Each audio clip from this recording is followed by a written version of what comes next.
Social media Facebook is acting on criticisms from leaders of the 21 APAC economies to be accountable and transparent. Facebook's chief executive officer, Mark Zuckerberg, told the leaders at the Peru meeting that it has taken into account the concerns raised by the leaders and has tasked the team to work on. Prime Minister Peter O'Neill was one of those that raised the concern with the Facebook CEO at the Peru summit. Shalom Alkin with this report. After almost 30 minutes of waiting for the news conference to begin, the Prime Minister arrives with his delegation to give a brief to the media on what has happened and the outcome achieved on his meeting in Peru with APEC leaders. It's the 6th meeting. The Facebook co-founder was also present. He gave a very comprehensive briefing to the APEC leaders.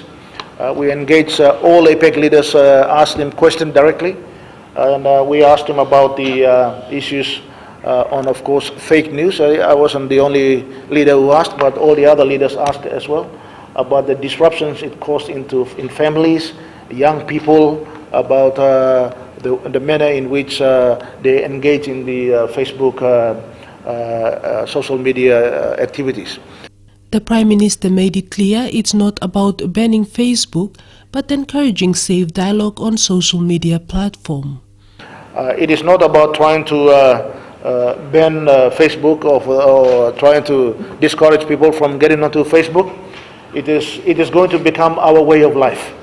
It is something that will be continuing to grow people into exposing their views, making sure that they engage in public debates, and that is healthy.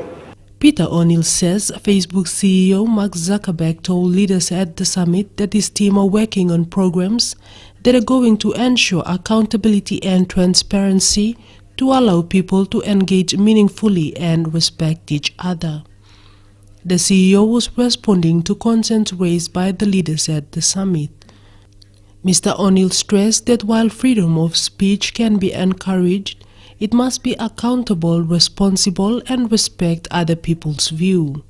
That is why we put it to the Facebook CEO that Facebook itself has got a social responsibility to making sure that the engagements between people and, of course, organizations are accountable, transparent, and at the same time respecting each other.